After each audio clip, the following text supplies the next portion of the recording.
What's up, guys? Today we are going to show you some wiring repair.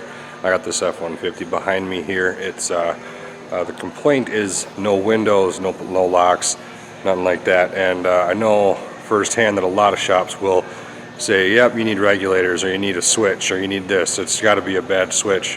In actuality, that's a lot of mechanics these days do that, but there is a diagnosis procedure, and a lot of guys do follow that as well. And this is just to kind of give you guys a heads up on what it could be. It could very well have been a switch, but in this case it was not. I'll show you what it actually was, or what it is, sorry. In this door harness, the harness that runs from the body to the door, he has all these broken. That's the main ground.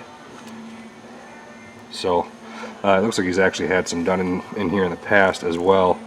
Now you can see some tape around these ones. I'm going to see what kind of joints those are and see if they're soldered or just wrapped around. If they're not soldered, I'll probably solder them for him, just because soldering is always a better way to go. It's a solid connection, that way it won't wiggle itself free. But yeah, I mean, look at all these. All these are busted. So, and I'll show you why I took the door off. It's a lot easier to remove the door to do this, providing the door comes off easily. Some come off easier than others. This one's pretty easy to take off. And this is the other side. I'll show you the harness that runs through the door, or through the outside body into the door. There's how much room you would have to work with. I mean, I can barely even get my hand in there, you know, let alone whatever. So, and actually, I don't see any broken wires in there. So that one's alright. It's cut open for some reason too. It's not supposed to be open. But yeah, that's why I removed the door, just because it's easier, less headache, less of a hassle. So what I'm going to do is I'm going to splice these, every one of them, and I'm probably going to put a little bit of wire extension, maybe like a 2-inch or 3-inch chunk of wire, you know, to just extend a little bit so it has more flexibility, more room to flex in general. And then I'm going to put it all back together and tape it up. But everything's going to be soldered together and shrink wrapped, and I'll show you guys what that looks like after we're done. I'm not going to sit here and record doing the whole thing. I might record doing a couple, but it's time consuming to set it all up and whatever else. So, God, that's gross. Look at that. Who knows how long that's been. Yeah, I can't really get a good view there. Yeah, it's kind of whatever, but alright. Yeah, so I'm going to get to doing that, and then I'll show you guys what it looks like. And I'll probably actually do 1 or 2 wires to show you guys how to solder. It's fairly simple. I don't have any flux right now, so it's a little bit more difficult for me to do it, but it still comes out pretty clean. Alright, I will, when I get this pretty much wrapped up, everything except for probably 2 of the smaller, 3 of the smaller wires, whatever, I'll turn it back on and show you guys how we finish it up, and then I'll put the door back on. But I'm not going to show you, we're not going to leave the video on for that. Well, maybe I will, and just speed it up. I don't know, we'll see. It might be kind of fun to watch that happen. So, and I'm currently using my cherry picker, my engine crane, to hold it. Works out really well. If it can hold an engine, it can hold a door, right? It's kind of rigged up there with a strap, but I don't really care. It's holding very well, so yeah. Alright, well, I'll get back at you guys after this. Alright, here I am. I'm just going to show you guys in this and voice this over, because it's too long if I didn't speed it up. So when you're soldering, depending on what you use, you can use pretty much electrical one or a butane one. I like the butane one. But you have to tin the tip, and that's getting it warm enough as to where it will melt the solder onto the tip of the soldering iron. Because once it stays as a liquid, you touch solder to it and it instantly liquefies. So once it dries up, you gotta re-liquefy it again, rewarm everything up. And then you gotta use the shrink wrap. And I like using shrink wrap. Some people use electrical tape. I prefer shrink wrap with a sealant inside of it to help prevent any sort of moisture or whatever getting inside of it. It's just a beneficial repair. So these done here.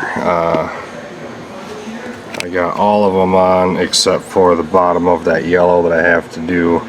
This one here, the tan and blue wire, I got to get that one on, but I extended this main ground wire with a big black wire.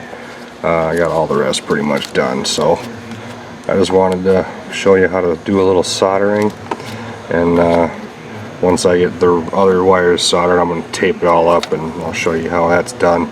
You don't want to tape it too tight, because if you do that, it's going to bend in the same spot every time and it's not going to have any flex. Alright, so we got all these cut and soldered and extended here. I'll turn this around to see you guys here. Every one of these is cleaned up, extended out with shrink wrap. Only the ones that were broken. I'm not going to go tear apart the whole harness. I did comb through it to see if there's any other ones that could potentially be on its verge of breaking, but I didn't really see anything. There's a couple been here repaired before, but they still seem solid, so I'm not going to waste the time to redo all those. So I'm going to tape the harness up now, and I'm going to leave the camera on, and I'll try to get this a good angle so everybody can see it, but that's done and ready for reassembly. In the process, I did find one wire that I missed, so I had to fix that one, but here we are. We're going to tape the harness up. You don't want to wrap it solid, but you do want to wrap it secure. It does have, you don't want to keep the wires so they don't rub on anything, so you kind of wrap them up tight, but not a complete tight job. They got to be able to flex a little bit. And then you want to make sure your boot is the correct direction, facing up or down. It has to be facing the right way. And then this, I just wanted to tape it up a little bit, even though it didn't do much and it kind of looks like crap. But someone cut that boot open, and I'd rather, you know, makeshift tape it up just to secure the wires inside of it. It's probably not going to prevent a whole lot of moisture from getting into it, but at least it'll, you know, keep the wires inside. And here we are putting the door. Going back with the door. I kind of got to line it up here. It was not lined up right, because when I moved the hoist back it angled, but, and I did not scratch anything there. I checked. It looks worse than it is at a 3 times the speed. So once you can get one of the bolts started, the rest pretty much just go into place. It's very simple, and the door is now secured on. Not as hard as you think.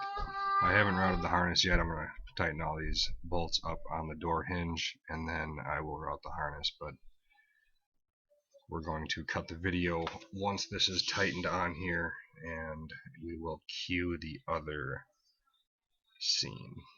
But it does look kind of funny ratcheting those things at triple speed. It looks like I'm going super fast, as my 3-year-old would say. Super fast. Alright, cue other camera. And just to sum this up here, now we got all 4 windows.